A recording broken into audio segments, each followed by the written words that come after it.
We got an action-packed show this week here on Retiring Well. Starting right off the bat, we're going to talk about how does the wealthy plan for retirement? How does a millionaire think when it comes to investing and planning? There's some interesting things here that can be taken away no matter what level of assets you have here. Then Jack's going to share an interesting thing is why you should never retire. Kind of counterintuitive to what we normally talk about, but it's an interesting kind of way to look at things. Then I'm going to be talking about a very sad topic, but a very real one that we likely will have to deal with at some point in our lives. Losing a loved one, specifically a spouse. How do you plan for that? What is a checklist of things you should consider? But again, what is some of the planning that can be done for that horrific event when it happens? And to wrap up the show is how do you start investing? Oftentimes we help some of our clients, children, grandchildren, even great-grandchildren get off their feet and start investing. You know, what is some of the things you should be considering or maybe helping your children or grandchildren get their leg into that investing world so they can plan to retire well, just like you. So stay with us. We got a half hour of great information of stuff coming at you right now. Retiring Well, brought to you by Centennial Wealth Advisory, financial advisors specializing in retirement planning and serving all of Northern Michigan. Retiring Well, helping you plan for a successful and comfortable retirement. Retiring Well, plan to retire well. In the 19 years that I've been here at Centennial Wealth Advisory, I've worked with a variety of clients and a varying level of assets. And so millionaires don't necessarily consider themselves ultra wealthy, but financial priorities might differ from less affluent investors. The goals are typically to protect the accumulated wealth that they've saved so much for over those years and ultimately saved well for retirement specifically. And they want to manage market volatility. There's also a desire to pass along some of these same values to their family, which ultimately might be more important to them than the actual dollar balance. They want to see children, grandchildren succeed and help them along the way. The less affluent investors may be focused more on managing their day-to-day expenses. They're going to be looking at paying down debt and how to control their debt. They want to ultimately try to increase income however they can. Millionaires may tend to be a little bit more patient. They didn't accumulate that wealth overnight. You know, it took them years of hard work and saving. They didn't necessarily just flip a switch and all of a sudden get that level of assets. So they're going to focus on what they can control and evaluate potential risks. But they understand that the market can't be controlled, which I know all of us are familiar with that and the volatility that comes with the stock market. Another observation is that the wealth doesn't simply come down to the balance of their accounts. So there was a couple that came into the office here several years ago, and I remember having the conversation, learning a little bit more about where they are in life, and they were getting close to retirement. And I remember specifically that they had $3 million saved for retirement, which is a significant amount and something that I'm sure a lot of us would say, wow, they're pretty well set for retirement. But as we continued along the conversation and learned a little bit more about what their expenses looked like and their lifestyle that they were living, eventually the conversation led to me informing them that I didn't think that them being able to retire in the next few years was possible, simply because of how much money they were spending and how much they anticipated spending when it got to retirement. And so that's something where it doesn't always come down to the balance that you have saved for retirement. It might be more focused on, okay, what are your income versus expenses? So a lot of our clients will have a certain piece with their finances and maybe with their family and their faith, but they're just in the right place. They're confident with what their plan is when it comes to their overall retirement. When it comes to how to invest, diversification obviously is going to be important. It's not coming just down to stocks and bonds. There's a lot of different asset types that you want to consider. You'll want to look at real estate. Maybe there's different insurance products. There's different multi-year guaranteed annuities or fixed indexed annuities. So these are simply insurance products where multi-year guaranteed annuities pay a fixed interest rate for a fixed number of years. Fixed indexed annuities will tie your returns to some index in the market, such as the S&P 500. So it gives you the opportunity to maybe see some reasonable returns in better years, but not have any risk exposure to loss during down years in the market.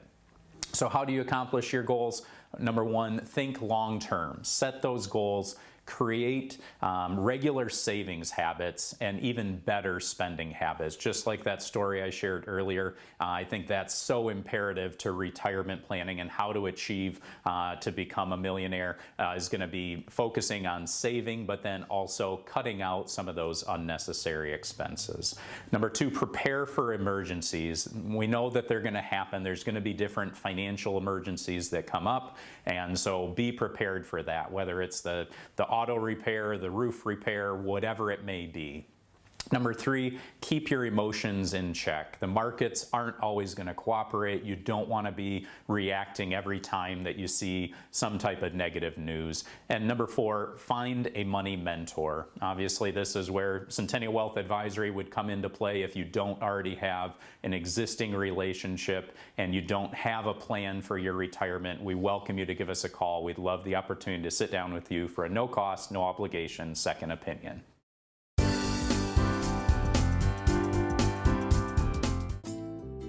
Make the most of Social Security. Although Social Security isn't designed to cover all of your income needs, it's an important part of the retirement puzzle.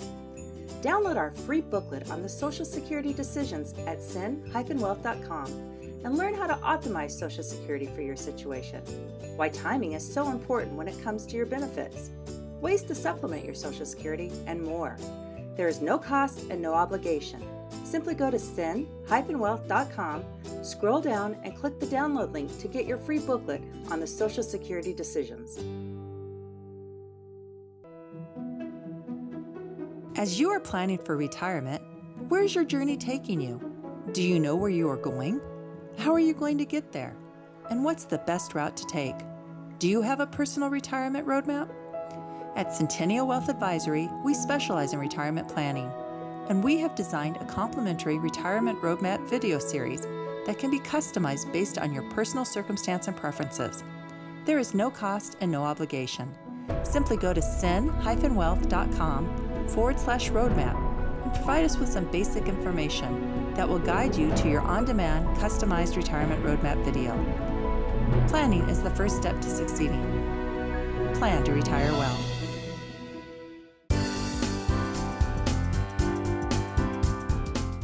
Five reasons you should never retire. Let's get after it. First one, if you're working, you can leave those investments that you have to grow.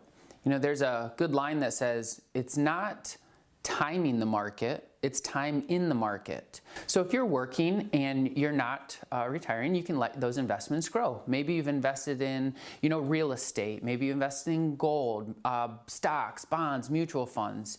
Yeah, you have that unique genius of an idea that you brought to market, and you're just going to let those investments have some returns while you still work. That's a great planning tool as when you finally do maybe retire. The next thing would be you're going to get a higher Social Security check, likely. You think about from age 62 to your full retirement age, your Social Security growth of your payments each month, or each year rather, is about 6%. And then from your full retirement age to age 70, that Social Security benefit is growing about 8% a year. So if you're working, you're going to let your contractual lifetime income from Social Security grow. The next one is that likely at this stage, if you're thinking about retiring, you've had a long work history. And to me, that means that likely you're going to have a lot of wisdom. There's going to be life experiences that you've gone through that allow you to give back at your work, We have clients that they've been able to take everything that they've learned, all those life-defining moments, good and bad, and they pass it along to other people. They pass that wisdom and that expertise, that support. You know, sometimes their ability to go to work with a good attitude, with a consistent show-up rate, you know, they don't even know who they're affecting because people are watching them. And maybe it's a younger worker that needs to get that wisdom and experience and, you know, that consistency that you might be providing. And so, you know, not only is it your own fulfillment and giving back to your work, you might be having an impact you don't even know about.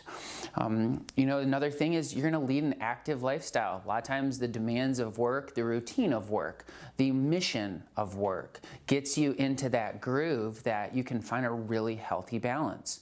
You know, I've had retirees that say, yeah, I'm thinking about retiring, and then before they finally retire, we say, well, what about, you know, just getting a tweak to your schedule? So it's not a full retirement. It's just you're going to spend 15, 20 hours a week at your job. They go to their boss and they say, hey, what does this look like? And, you know, more times than not, the boss is like, we do not want to lose you. Absolutely. Let's work this out.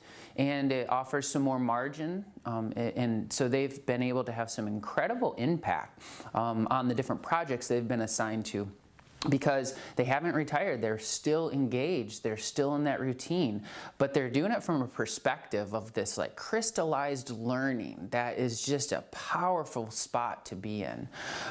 Next thing is maybe you can learn new skills. You know, it's not that you can't teach an old dog new tricks. I don't believe in that at all.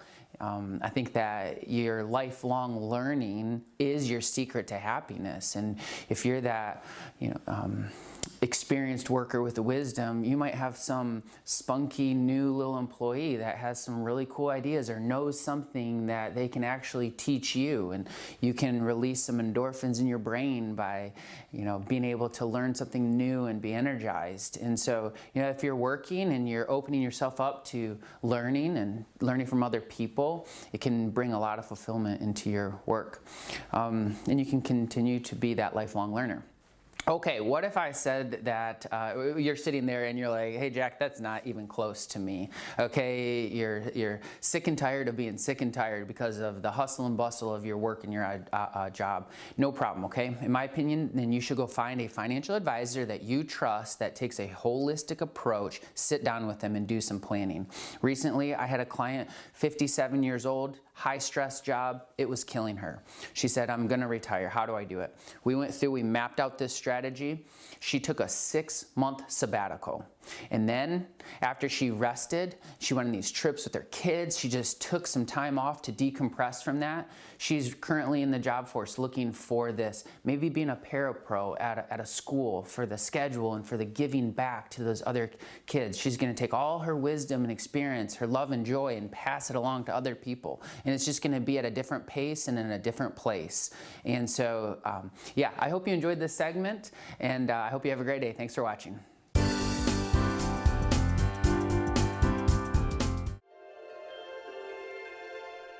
Living life isn't always easy. It puts up challenges and obstacles you'll have to overcome. There are responsibilities. You put in effort to provide and take care of your family, and to save and invest, to balance work and life. Planning is the first step to succeeding. Plan to retire well.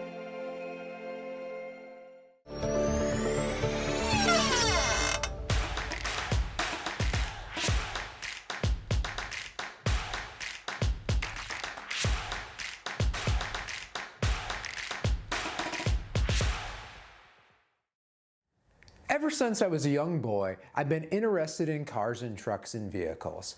Being around vehicles growing up with my father, he taught me to take really good care of vehicles, and they'll last longer and get you where you need to go.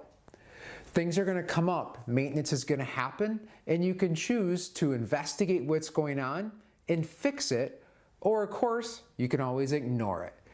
I was riding with a friend later in life, probably in my teenage years, and there was a noise that arose, and it definitely indicated there was likely an issue that arose from his car. I suggested pulling over and let's take a look to see what's wrong. His solution? turn up the radio and ignore it. Not just vehicles, but this happens in other forms of life. Think home repairs, that leaky faucet maybe that's been slowly dripping for a while and you'll eventually get to it.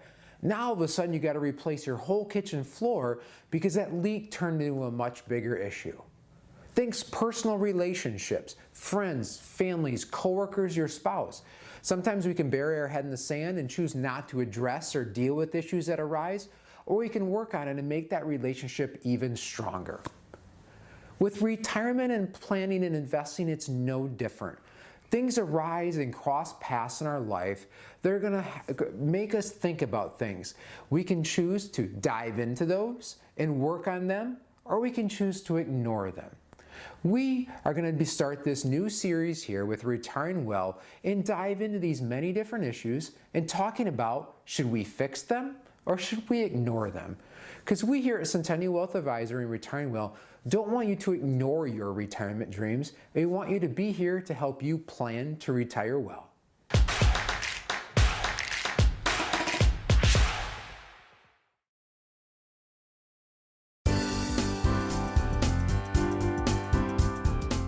Losing a loved one is obviously a very sad time and potentially one of the most emotionally challenging times that you maybe will ever face in your life, especially losing a spouse. So I want to take a little bit of time here and talk about some kind of a checklist of things to consider if you lose your spouse.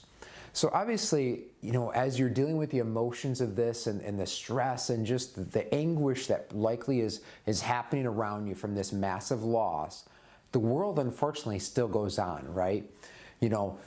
People are asking questions, decisions have to be made that potentially are big, impactful, lifelong financial decisions, and bills and all that sort of stuff. The mail keeps coming in, right? So what are some of the things that you need to kind of consider at a minimum to kind of go through and kind of check off that list, especially in the early portion here? One, make sure to locate those estate planning documents, wills, trusts, ladybird deeds, powers of attorney, all that sort of stuff. Make sure you have that and bring that up and review that. You may need that to gain access to certain accounts depending upon how they were set up. The other thing is consult your financial advisor. Did your spouse have IRAs, investment accounts just in their name? Work with the beneficiaries and all that sort of stuff to get that taken care of. Contact Social Security office. If your spouse is collecting Social Security benefits, take care of that. Maybe you're entitled to survivor benefits, or maybe they haven't been collecting yet. They just want to get them notified. Update deeds. Again, depending upon what level of estate planning you've already done, if you have your primary home or other properties that have deeds, want to be making sure those are titled appropriately. Stuff that has a title, think like Secretary of State stuff, vehicles, boats, motorhomes, stuff that has like a license plate, think of that. Titles, you work with that. There's specific steps to go through to get those titled appropriately and out of the deceased person's name. Contact the credit agency, You want to protect that loved one's identity. Even though they're gone, unfortunately people prey on that. So you don't want to have a situation where their identity gets stolen, especially after death, and credit gets open in their name. So if you contact the credit bureaus, you can alert them of that passing.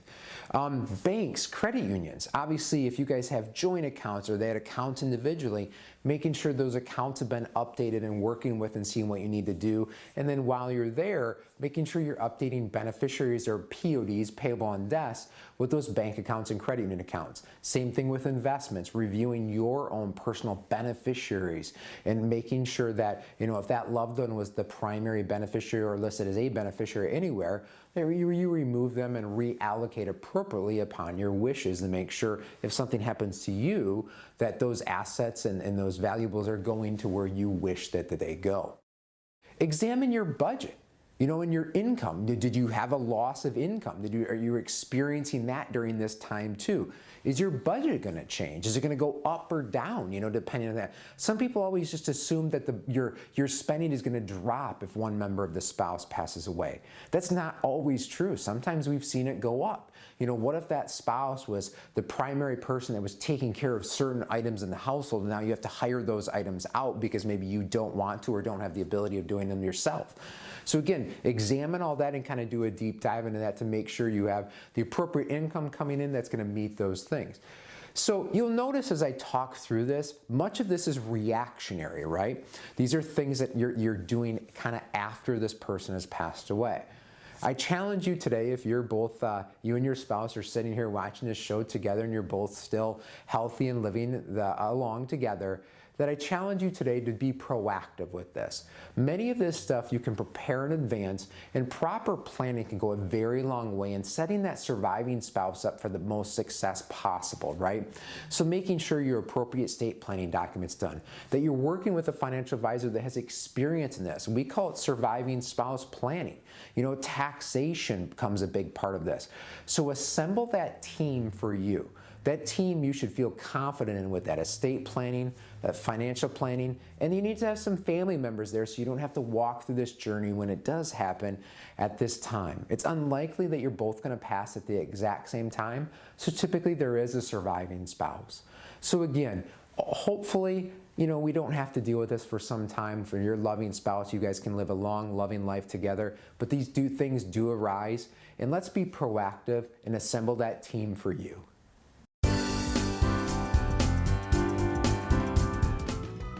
If you like watching Retiring Well, make sure to go to youtube.com/retiringwell and click the subscribe button to never miss any of our TV shows and other informative videos. The culture in our office is phenomenal. We empower our team to be problem solvers. Oftentimes in this industry, things are going to change. So our team is empowered here to make decisions and to be able to problem solve for you. We have a lot of fun at the office, and we're a close group.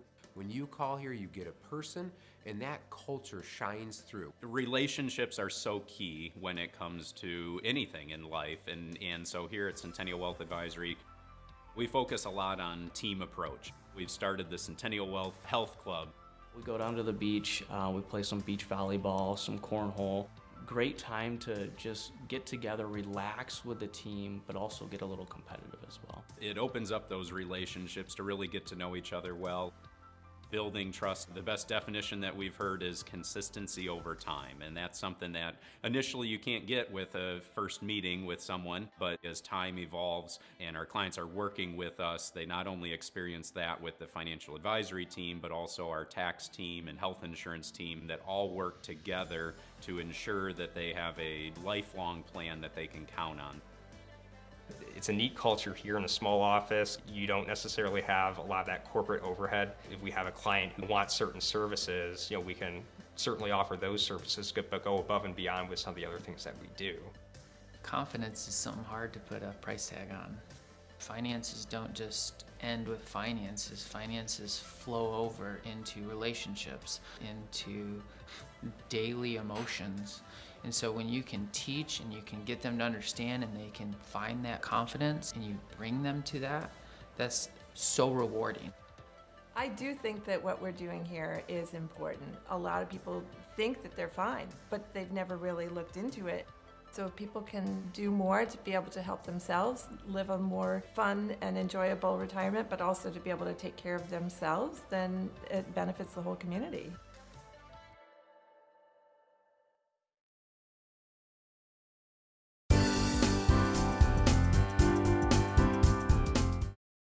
How to start investing? This is a question that I come across quite frequently from our younger viewers and our younger clients. But the biggest hurdle I think to overcome is just to get started. Okay, just get started one way or other. Get some of your money working for you. Obviously, the younger that you start investing is better because you have more time on your side. But what's most important is that you just get started. And so what I like to go over is a few basic steps to get the ball rolling and get your money working for you. The first one is to set specific goals. Okay, so obviously the long-term goal is going to be saving for retirement. But I always like to include a short-term goal in there as well. And that short-term goal could be anything, whether it's paying off credit cards, paying off your mortgage, paying off student loans, or maybe purchasing a new vehicle or something like that. But I always like to include a short-term and a long-term goal in there, because for the short-term side, that gives you a win, okay? Psychologically speaking, you want to have those wins so you stay the course and you stay investing for the long term as well. Another step, a basic step in investing, is to determine your available funds. Okay, how much money do you have or can you set aside to invest for both your short-term and your long-term goals?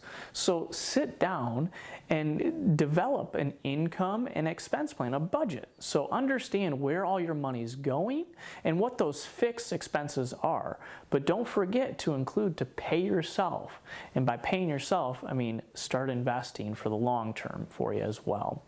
Another basic step is making sure that you understand your risk tolerance. Okay, so in your younger years, you're more likely to be less risk adverse, okay? So you want to be in the growth and accumulation stage where you're taking on more risk because you have a number of years on your side before retirement. But everybody's appetite for risk is a little bit different. You got to ask yourself, well, how much money am I willing to lose to make some money?